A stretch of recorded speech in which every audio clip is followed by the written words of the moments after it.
அதனால் முதலமைச்சர் விஜயை பொறுத்த வரைக்கும் நிறையா இஷ்யூ இருக்குது. அதெல்லாம் சால்வ் பண்ணுறதுக்கு ஓரளவு தோது பார்க்கணும். ஓகே, அடுத்து என்ன ஆக்டிவிட்டீஸ் அப்படின்னா, இந்த ப்ளம்பர் வேலைன்னு சொல்லியிருக்கேன். தினந்தோறும் பாத்ரூமில் தண்ணி எடுத்து விட மாட்டேங்கிறாங்க. ஓகே, அந்த தண்ணி எடுத்து விட்றவர் வந்துட்டு பெரும் அணு ஆயுத ஆராய்ச்சி பண்ணுறாரு, அப்படி நோபல் பரிசு அவர் கொடுக்க போகிறான்னு சொல்லிட்டு அவரை பிடிச்சி துன்புறுத்துறாங்க. அவரு அதை பயந்துக்கிட்டு ஒரு வகையில் தோது பார்க்குற நிலமையில இருக்குது. அவர் ஏதோ மாதம் ஒரு சம்பளம் வாங்குறாரு, அதுக்கப்புறம் தீபாவளி போனஸ் அவ்வளோதான். அவரை பிடிச்சி துன்புறுத்தி பாத்ரூம் தண்ணி எடுத்து விடாமல் செய்ய வச்சு அதில் ஒரு துன்புறுத்தல், கொடுமைப்படுத்துகிறாங்க நாட்டை. அதாவது நாட்டு மக்களை பொறுத்த வரைக்கும் வரி கட்டுறாங்க, அந்த காசு கவர்மெண்ட்டு கஜானாவுக்கு போகுது. அந்த கஜானாவை எடுத்து எல்லாருக்கும் சேல்ரி ஏன்னா நலத்திட்டமாக தோது பார்த்துக்குவாங்க. ஓகே, கஜானாவில் ஓரளவு காசு சேர்ந்ததுக்கப்புறம் விலைவாசியெல்லாம் ஓரளவு சமநிலைப்படுத்தப்படும். இப்போ இருக்கிற மாதிரி விலைவாசியெல்லாம் இருக்காது. அப்போ இன்னும் கொஞ்சம் ஓரளவு சமநிலைப்படுத்தப்படும். ஓகே, அதே சமயத்தில் தமிழ்நாடு அரசியலமைப்பு எப்படின்ட்டு இருக்கும் அப்படின்னா, நார்த் கொரியா போனீங்க அப்படின்னா அங்கே கவர்மெண்ட்டுக்கு எதிராக வந்துட்டு நீங்கள் எந்த ஒரு விஷயம் செயல்பட்டாலும் அது ஒரு தண்டனைக்குரிய ஒரு விஷயமாக தான் இருக்கும். அது எதுக்காக அப்படி உளவியல் ரீதியாக சொல்கிறாங்க அப்படின்னா, ஏன்னா ஒரே பாதையில் அவங்க பயணிக்கலாம் அப்படின்ற மாதிரி. ஆனால் இருந்தாலும் அதோட வெவ்வேறு வேரியேஷன் இருக்குது. அந்த வகையில் பார்த்தீங்கன்னா உளவியல் ரீதியாக என்ன தகவல் அப்படின்னா, இப்போ முதலமைச்சர் விஜய்னு ஒருத்தர் இருக்காருன்னு வச்சு, அவர் ஒரு மனிதர் தான்.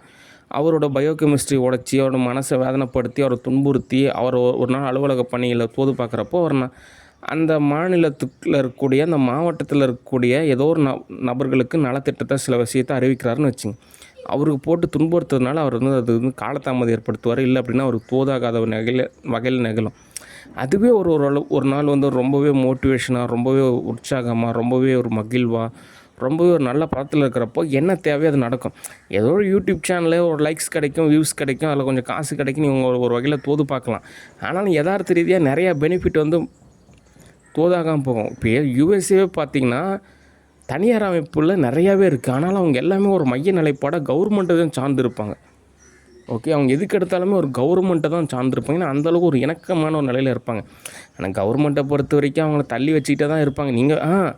நீங்கள் வேறு நாங்கள் வேறு, நீங்கள் வேறு நாங்கள் வேறுனாலும் எவ்வளோ தான் முயற்சி பண்ணாலும் அங்கே இருக்கக்கூடிய மைய நிலைப்பாடாக கவர்மெண்ட்டை தான் சார்ந்து இயங்குவாங்க. ஏன்னா ஒரு பாதுகாப்பு திடீர்னு போகிறோ இல்லை ஏதோ அசம்பாவிதம் நடந்தாலோ தனியார் அமைப்புக்கே பாதுகாப்பு யாருன்னு பார்த்திங்கன்னா கவர்மெண்ட்டு தான். அதனால் அங்கே இருக்கக்கூடிய மக்கள் எல்லாம் படித்ததுனால ஓரளவு விழிப்புணர்வாக இருக்காங்க. ஓகே, அதே மாதிரி ஒவ்வொரு சில மாநிலங்களிலும் கவர்மெண்ட்டு மேலே ஒரு அதிருப்தி ஏற்படுத்துறதுனால அவங்கவுங்க தனியார் அமைப்பை இயங்குறாங்க. ஆனால் ஒரு சில நாட்டில் அப்படி கிடையாது, ரொம்பவே இணக்கமாக கவர்மெண்ட்டை சார்ந்து இயங்குவாங்க. அதுவும் தமிழகத்தை பொறுத்த வரைக்கும் இன்னும் ஒரு படி மேலே ரொம்பவே இணக்கமாக இருப்பாங்க. ஏன்னா இங்கே ராஜாக்கள்லாம் வாழ்ந்த காலத்தில் இந்த அரண்மனை சார்ந்த நபர்கள் எல்லாமே ஒரு பெரிய ஃபேமிலி மாதிரி தான் வாழ்ந்துட்டு இருந்தாங்க. ஓகே, அதோட அகநிலை விஷயம் இருக்குது. அதனால் பார்த்திங்கன்னா அந்த ஒரு பதத்தில் தோது பார்க்குறப்போ அந்த கூச்சம், தயக்கம், வெக்கம் அப்படின்ற மாதிரியான ஒரு நிலை இருக்கும். ஏன்னா அப்படின்னா திடீர்னு ஒரு பெரிய ஃபேமிலி அப்படின்றப்போ. ஓகே, ஆனாலும் நம்ம அந்த வகையில் தான் தோது பார்க்கணும். அப்படின்றப்போ இப்போது விஜய் அவரோட ஒய்ஃபை பற்றி பேசுகிறதுன்றது சரி கிடையாது. அதில் வேறு வீடியோவில் போட்டு இந்த டெலீட் செய்ய முன் பார்க்கவும், இதை போய் என்னத்தை போய் பார்க்குறது. ஓகே, அந்த மாதிரி வீடியோஸ்லாம் அப்லோட் பண்ணாதீங்க. ஓகே, அதெல்லாம் பார்த்திங்கன்னா சரியான முறையே கிடையாது. இப்போது ஒரு ஆண் உலகத்தில் பார்த்திங்கன்னா அவர் ஒரு கருத்து சொல்கிறாரா, அது சார்ந்த ஒரு எதிர்க்கட்சி தலைவர் இன்னொரு கருத்து சொல்கிறாரா, அதோட முடிஞ்சு போச்சு. அனாவசியமாக ஃபேமிலிக்குள்ளே போகிறதோ, அனாவசியமாக ஒரு பெண் நிலையில் போகிறதுன்றது சரி கிடையாது. ஓகே, அது ஒரு பதமே அப்படின்ற மாதிரி தோதாகக்கூடாது. ஓகே, அதுதான் ஒரு அரசியல் நாகரிகம். ஓகே, அதனால் அந்த மாதிரி வீடியோஸ்லாம் தோதாகிறதுன்ட்டு சரி கிடையாது. அதாவது கருத்து சுதந்திரம் இருக்குது, அதுக்குன்னு ஓவர் அட்வான்டேஜில் தான் எரர் ஆகுது. அதனால தான் நாடு இப்படி இருக்குது. ஓகே, ரொம்ப ஸ்ட்ரிக்டாக இருக்கக்கூடிய நாடெல்லாம் இன்னும் நல்லா வளர்ச்சி நாடாக கூட இருக்குது. ஒரு சில நாடெல்லாம் ஓரளவுக்கு சுத்தபத்தமாக கொஞ்சம் க்ளீனாகவே இருக்குது. ஓகே, ஒருவேளை விஜய் அவர் எங்கே உங்கள் அப்பாவை காணான்னு சொன்னதுக்கு அதுக்கு உதயநிதினா சொல்லியிருக்கணும். அவர் அவங்க அப்பாவை காணான்னு சொல்லிட்டு சொல்லியிருந்தா சரி கருத்து அப்படின்ட்டு சரி. அவர் அவர் மனைவி சொல்கிறது சரி கிடையாது.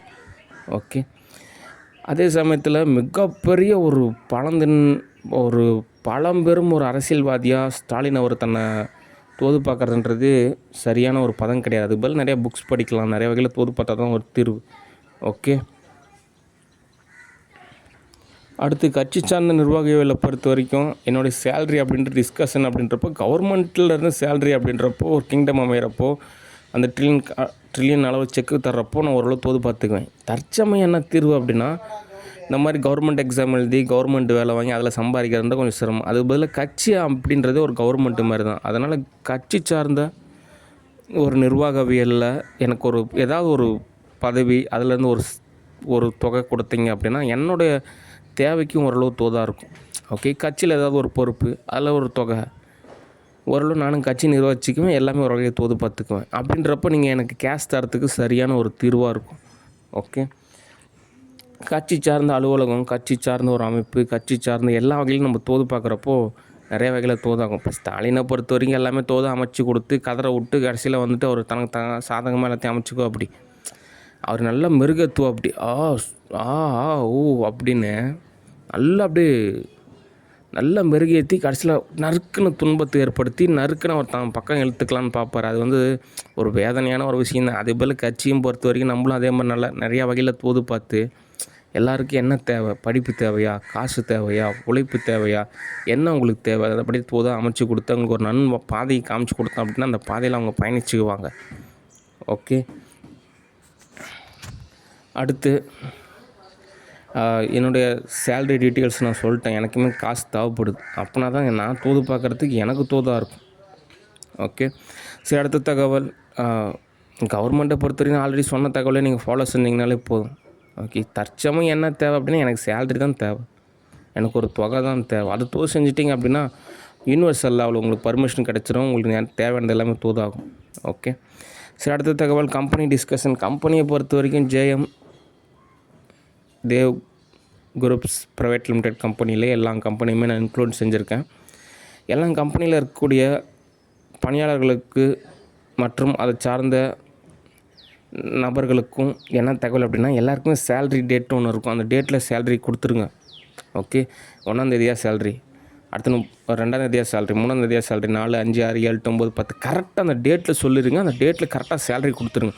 மேக்ஸிமம் டேட்டுக்கு முன்னாடியே கூட சேலரி கொடுத்துருங்க. எக்காரணத்து கொண்டும் சேலரி லேட் பண்ணாதீங்க. ஓகே, அதே மாதிரி ஒவ்வொரு கம்பெனியும் ஒரு ரூல்ஸ் ஃபாலோ பண்ணுவாங்க. எதுக்காக நம்ம சேலரி கரெக்டான டேட்டில் கரெக்டான டைமில் கொடுக்க சொல்கிறோம் அப்படின்னா, அதுக்கு ஒரு உதாரணம் சொல்கிறேன் பாருங்கள். நம்ம ஒரு ஹைவேயில் போயிட்டுருக்கோம், ஒரு பாலத்தில் போயிட்டுருக்கோம். திடீர்னு பாலம் உடஞ்சி போச்சு அப்படின்னா என்ன ஆகும்? ஃபுல்லாக டிராஃபிக் ஜாம் ஆயிரும்.